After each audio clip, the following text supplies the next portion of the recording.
한 신문에 이런 기사가 난 적이 있었습니다. 75세 된 분께서 자신의 외로움을 고백하면서 포스터로 그리고 신문에다가 광고를 실어서 누군가가 자기를 도와주기를 요청했던 적이 있었습니다.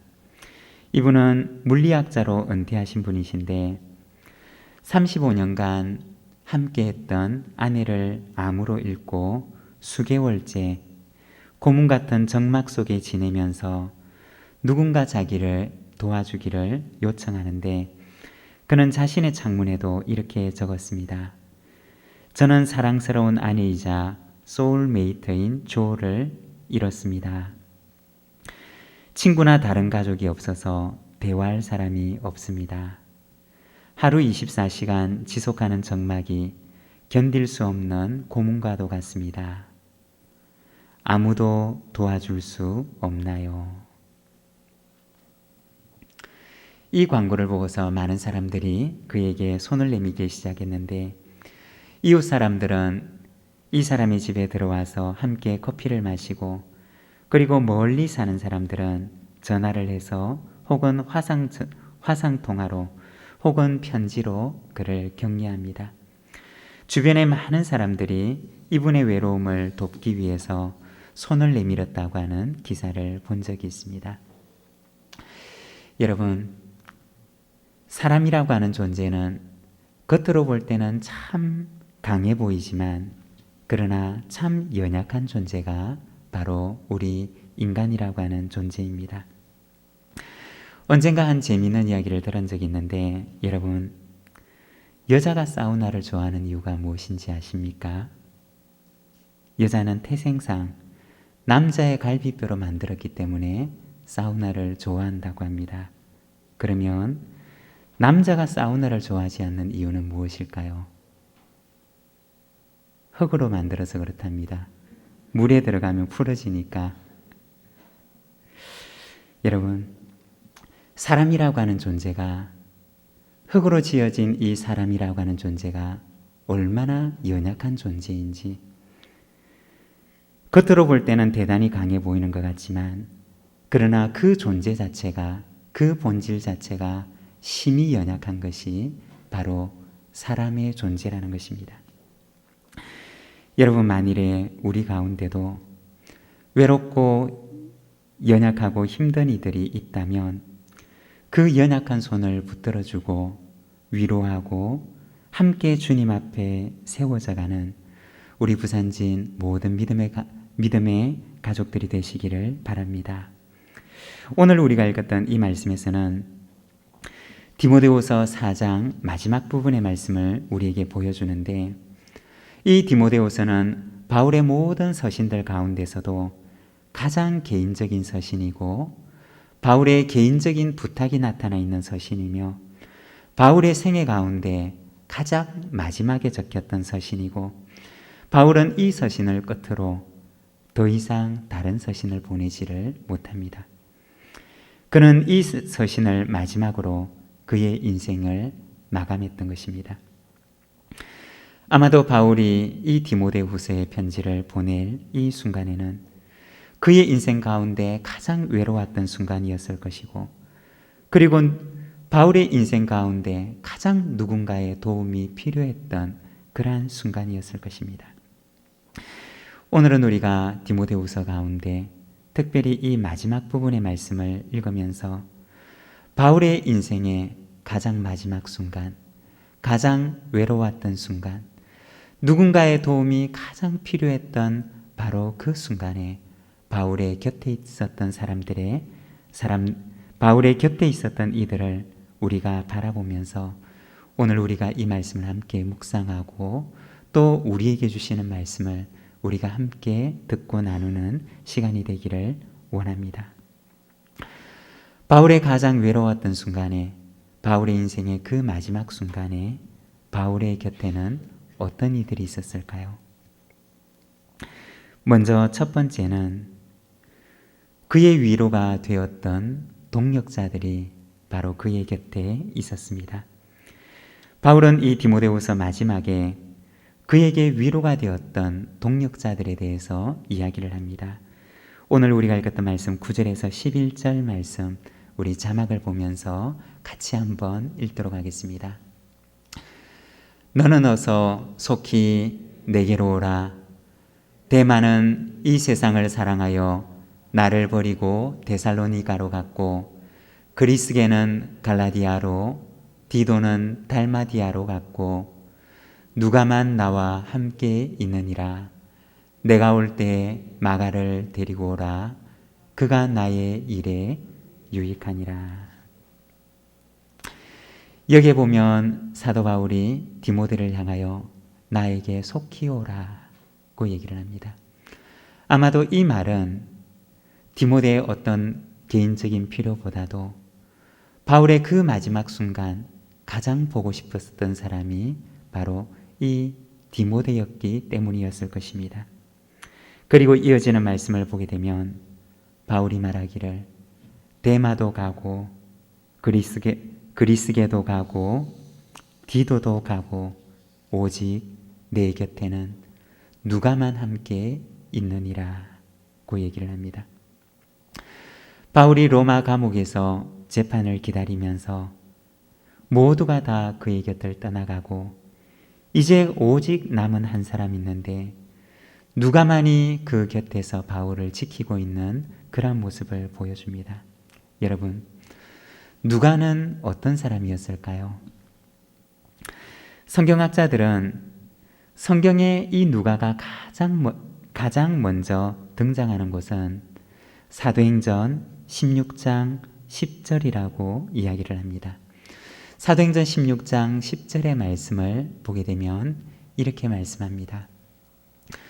바울이 그 환상을 보았을 때 우리가 곧 마게도냐로 떠나기를 힘쓰니 이는 하나님이 저 사람들에게 복음을 전하라고 우리를 부르신 줄로 인정함이러라. 여러분, 사도행전 16장 10절의 말씀, 방금 우리가 함께 읽었던 이 말씀 가운데 우리가 누가의 흔적을 어디서 찾아볼 수가 있을까요? 이 사도행전은 누가에 의해서 기록된 서신으로 알려져 있는데 사도행전 16장 10절 말씀에 보면 누가는 이 사도행전을 기록하면서 처음으로 우리라고 하는 말을 사용을 합니다. 누가가 이 사도행전을 기록해 나가면서 되어졌던 일들을 찬찬히 기록해 나가는데 누가는 사도행전 16장 10절에 와서 처음으로 바로 이 우리라고 하는 단어를 사용했던 것입니다. 그래서 성경학자들은 아주 조심스럽게 추정하기를 사도 바울이 2차 전도 여행을 하고 있을 때 드로아에 이르러서 그 드로아에서 바울이 의사 누가에게 진찰을 받다가 그가 그곳에서 만난 그 사람이 바로 누가였고, 그리고 이때 만났던 의사 누가는 바울의 선교 여행에 동참하게 되었을 것이다 라고 얘기를 합니다. 누가는 바울 곁에서 바울이 가지고 있던 그 육체의 가지를 치료하고 간호하며 바울을 돌봐주었을 것입니다. 바울이 선교 사역을 할 때는 바울은 복음을 전하면서 사람들을 도왔고 누가는 바울의 곁에서 그가 가지고 있던 의술을 통해서 사람들을 도왔던 것입니다. 누가는 하나님께서 그에게 주셨던 의술이라고 하는 달란트를 가지고 그는 바울의 선교 여행에 동참하면서 바로 선교를 위해서 자신에게 주신 달란트를 사용하고 있었던 것입니다. 골로새서 4장 14절 말씀을 보게 되면 바울은 누가를 가리켜서 이렇게 말을 합니다. 사랑을 받는 의사 누가라고 얘기를 합니다. 그리고 빌레몬서 1장 24절에 보면 나의 동력자 마가, 아리스다고, 데마, 누가가 문안하느니라. 이 골로새서 4장 말씀에서는 누가를 가리켜서 그는 사랑받는 의사 누가였다고 이야기를 하고, 빌레몬서 1장에서는 바울은 이 누가를 소개하면서 자신의 동력자라고 이야기를 하고 있습니다. 그리고 오늘 우리가 읽었던 이 말씀에서는 누가를 가리켜 무엇이라고 얘기를 하느냐? 바울의 곁에서 마지막까지 남아서 그를 끝까지 돌보아 주었던 사람으로 이야기를 하고 있습니다. 누가는 어떤 사람이었느냐? 누가는 바울이 사랑했던 사람이었고, 온 교회가 사랑했던 사람이었고, 하나님께서 그에게 주신 달란트를 가지고 하나님과 사람에게 귀하게 쓰임을 받았던 사람이 바로 이 누가였던 것입니다. 그리고 오늘 본문에서 나와 있는 것처럼 누가는 바울 곁에 끝까지 남아서 바울의 위로가 되었던 사람이었습니다. 여러분, 우리의 삶이 이 누가처럼 사람에게는 위로가 되고 하나님께는 쓰임받는 삶이 되기를 소망합니다. 바울은 이 디모데후서를 통해서 그의 곁에 있었던 바로 이 누가라고 하는 사람에 대해서 이야기를 합니다. 그리고 이어서 마가에 대해서 얘기를 하는데 11절에 보면 이렇게 말씀합니다. 우리 자막을 보면서 같이 한번 읽겠습니다. 내가 올 때 마가를 데리고 오라. 그가 나의 일에 유익하니라. 오늘은 우리가 이 마가에 대해서 생각을 해볼 때 데마라고 하는 사람과 함께 이 마가라고 하는 인물을 우리가 잠시 생각하고 나누기를 원합니다. 먼저 데마라고 하는 사람에 대해서 우리가 잠시 나누어 보면 빌레몬서 1장 24절에 보면 이 데마라고 하는 사람을 소개하는데 나의 동력자 마가, 아리스다고, 데마, 누가가 문안하느니라. 여기 빌레몬서 1장 24절에 보면 데마를 가리켜서 바울은 자신의 동력자라고 소개를 합니다. 그리고 골로새서 4장 14절 말씀에 보면 사랑을 받는 의사 누가와 또 데마가 너희에게 문안하니라. 바울이 로마에서 처음으로 감금되었을 때, 가택연금 상태에 있었을 때 그가 소아시아 지방에 있는 사람들에게 편지를 쓰는데, 그때 골로새 교회 성도들에게 편지를 할 때 그의 곁을 지키고 그와 함께하였던 사람이 바로 이 데마였던 것입니다. 데마는 그 당시 바울과 함께 골로새 교회 성도들에게 문안하였던 사람으로 소개를 하고 있습니다. 그런데 오늘 우리가 읽었던 디모데후서 4장 10절의 말씀을 보게 되면 데마는 이 세상을 사랑하여 나를 버리고 데살로니가로 갔고 라고 얘기를 합니다. 데마가 바울을 버리고 데살로니가로 갔다는 말은 단지 데마가 바울을 버리고 떠났을 뿐만 아니라 그가 복음을 떠났음을 보여주고 있는 것입니다. 데마의 영적인 여정을 우리가 살펴보면 데마는 처음에는 이 복음을 기쁨으로 받아들였던 사람이었습니다. 그리고 바울에게 있어서는 그의 유익한 동력자가 되었던 사람이었습니다. 바울이 아시아에 있는 교회에 편지할 때는 바울 곁에서 함께 그 교회들에게 문안하였던 바울의 동력자가 되었던 사람이었습니다.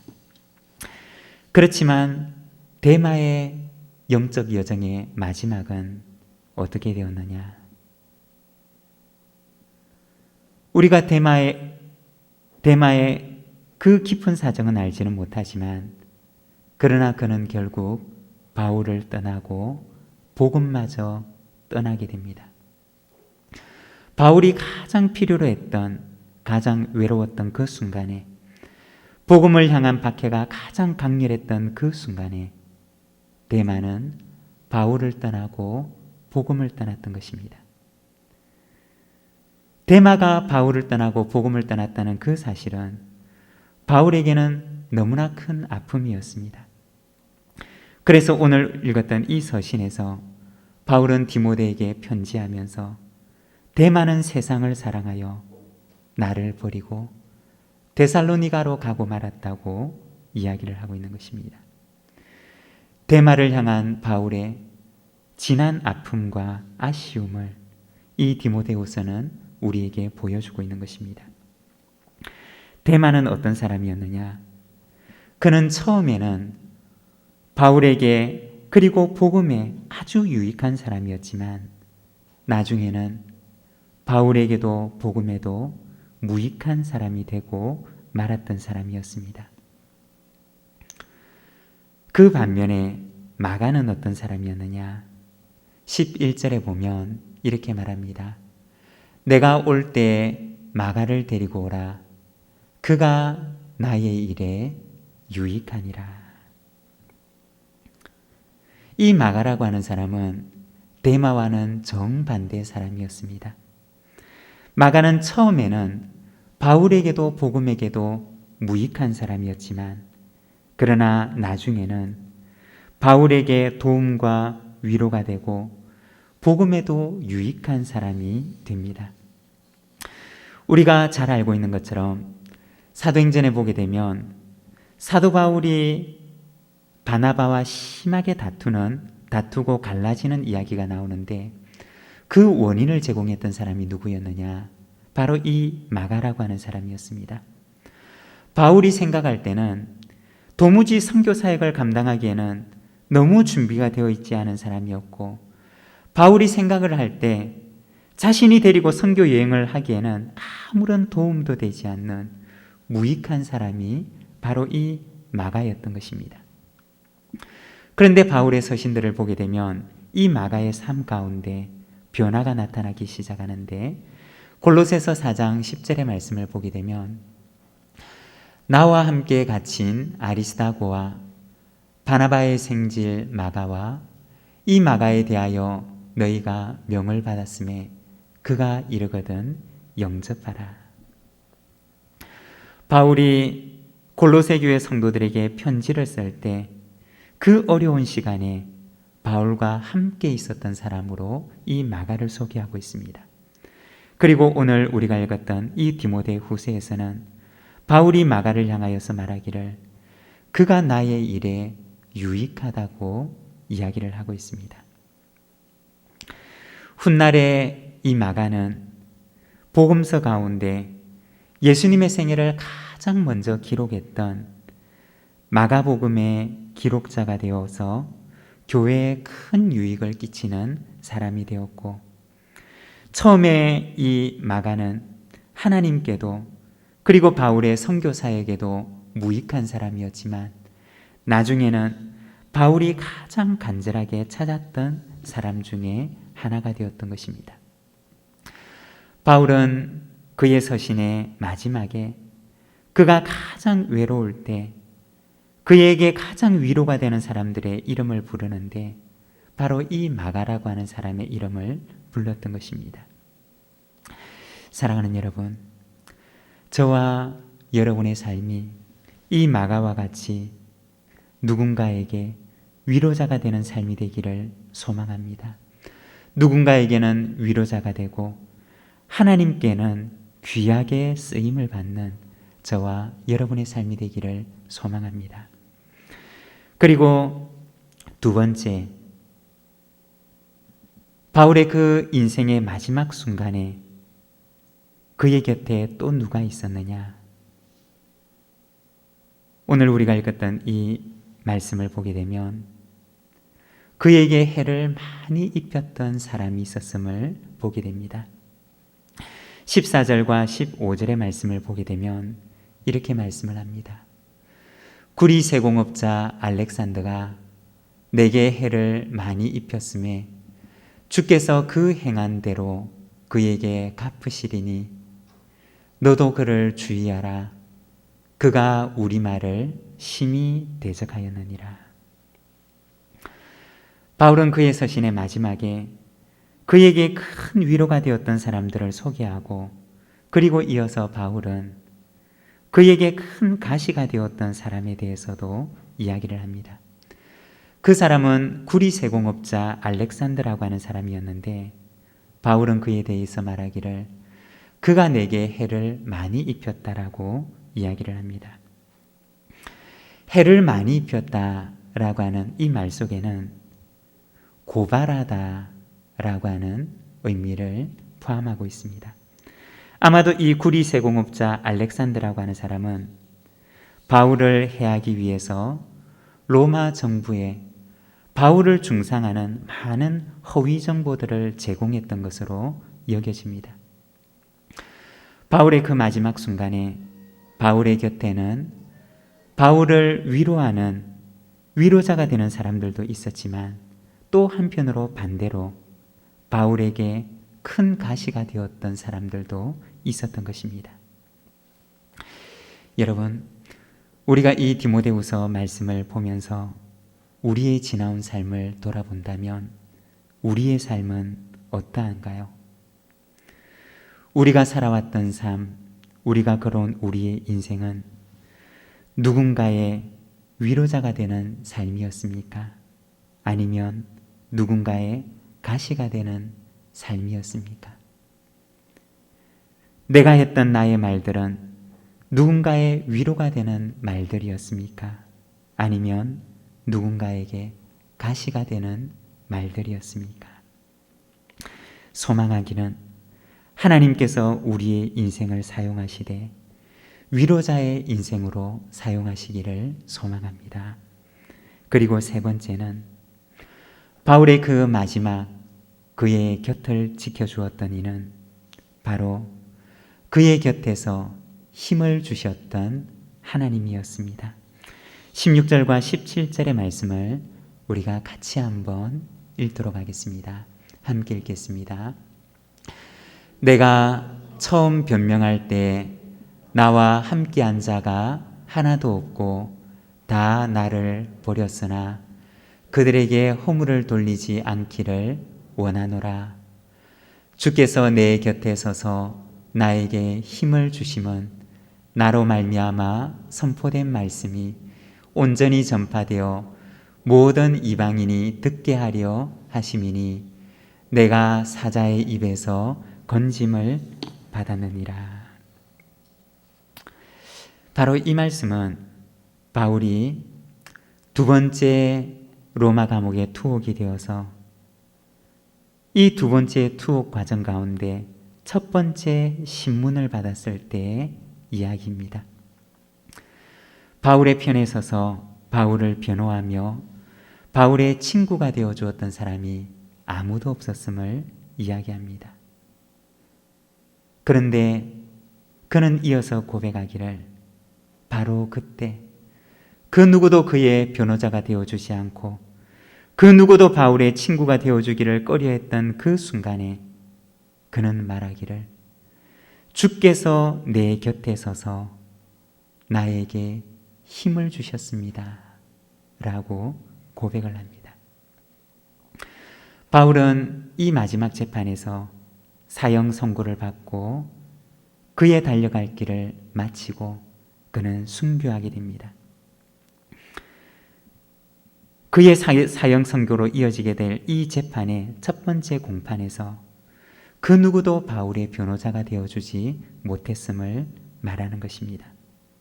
그런데 그의 인생에 가장 외로웠던 그 순간에, 그의 인생에 가장 춥고 외로웠던 그 순간에 그가 발견한 것은 무엇이었느냐?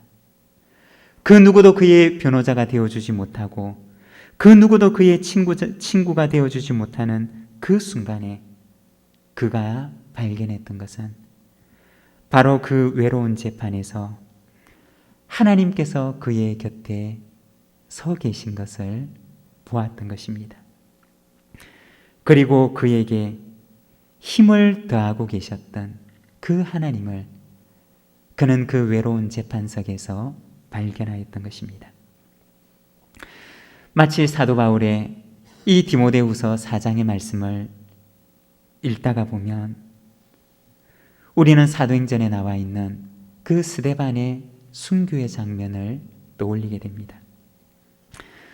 스데반이 사람들에게 잡혀서 돌에 맞아 순교할 때 그 누구도 스데반의 편이 되어주지 못하고 그 누구도 이 스데반을 그 위기에서 건져내주지 못합니다. 사람들에게 잡혀서 돌에 맞아 순교하는 그 순간에 스데반이 눈을 들어 하늘을 바라보는데 하늘이 열리고 예수님께서 하늘 보좌 우편에서 일어나서 그를 맞이하기 위해서 서 계신 것을 그는 보게 됩니다. 가장 외로웠던 그 순간에 주님께서 그를 맞이하기 위해 서 계시는 바로 그 모습을 스데반에게 보여주셨던 것입니다.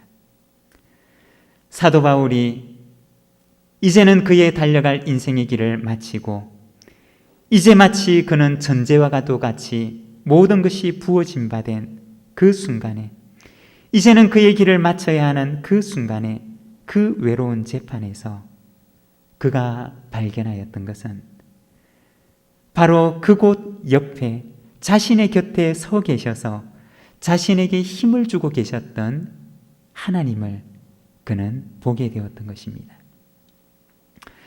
언젠가 한 장로님의 간증을 들은 적이 있는데 연세가 드시고 몸이 약해져서 큰 병이 와서 수술대에 올랐는데 수술을 하시던 중에 잠시 의식이 돌아왔는데 눈을 들어보니 예수님께서 그 장로님의 침상 곁에서 함께 계시는 것을 보았다는 그러한 간증을 들은 적이 있습니다. 여러분, 우리의 인생 가운데도 그 누구와 함께 설 수 없는 바로 그러한 외로운 순간들이 찾아올 수 있습니다. 그리고 우리의 인생의 어느 순간인가는 그 누구도 함께 설 수 없는 아무리 가까운 사람이라 할지라도 함께 나란히 설 수 없는 그러한 순간이 우리의 인생 가운데도 찾아오게 될 것입니다. 그런데 그때 우리가 발견하게 되는 것은 무엇이냐? 바로 내 곁에 계시는 하나님, 내 인생의 가장 외로운 그 순간에 내 곁에 계셔서 나를 떠나지 아니하시고 나에게 힘을 주고 계시는 그 하나님을 우리가 만나게 되리라는 것입니다. 여러분, 그 하나님께서 저와 여러분 가운데 함께 계시는 줄로 믿습니다. 그 누구의 손을 잡을 수도 없고 그 누군가가 내 손을 잡을 수 없는 그 순간에 내 곁에 서셔서 나에게 힘을 북돋워 주시는 그분이 바로 우리의 하나님이심을 믿습니다. 바울은 이 디모데후서 마지막에 그의 동역자들의 이름을 하나씩 하나씩 부르게 됩니다. 브리스가와 아굴라, 오네시보로, 에라스도, 그리고 병든 드로비모, 어블로, 부데, 리노, 글라우디아. 그는 그의 서신의 마지막에 그에게 위로가 되었던 그 동역자들의 이름을 한 명씩 한 명씩 부르게 됩니다. 어쩌면 그가 불렀던 이 이름은 그가 마지막으로 불렀던 이름이었을지도 모릅니다. 그들은 바울의 동역자가 되었고 복음의 동역자가 되었으며 바울에게는 큰 위로가 되었던 사람들이었습니다. 그리고 바울은 마지막으로 그들의 이름을 부르며 마지막으로 그들을 향한 그의 감사를 전하고 싶었던 사람들이었습니다. 여러분, 우리의 인생은 주님의 제단 위에 단 한 번 부어지는 인생입니다. 주님의 제단 위에 부어지고 나면 또 부을 것이 남아있지 않은 단 한 번 주님 앞에 부어지는 우리의 인생입니다. 주님 앞에 한 번 부어지는 우리의 인생, 뒤돌아보았을 때 후회함이 없이 하나님 앞에서, 사람들 앞에서 부끄러움이 없이 주님 앞에 칭찬과 위로가 있는 우리의 삶이 되기를 소망합니다. 오늘 우리에게 주신 말씀을 생각하면서 우리 시간 함께 기도하기를 원합니다. 오늘 우리는 어떠한 삶을 살아왔습니까? 바울의 그 인생의 마지막 순간, 그의 곁에 있었던 그 사람들의 이야기를 돌아보며 우리는 누군가의 위로자가 되어 살아왔습니까? 아니면 우리는 누군가의 가시가 되어 살아온 삶이었습니까? 우리의 말들은 누군가를 세워주는 위로가 되는 말들이었습니까? 아니면 누군가의 가슴에 가시가 되는 말들이었습니까? 주님 앞에 드려지는 우리의 인생, 하나님 앞에 귀하게 쓰임받고 그리고 사람들에게 위로자가 되는 우리의 인생이 되게 하여 주시옵소서. 우리 시간 함께 기도하며 나가겠습니다. 기도하겠습니다.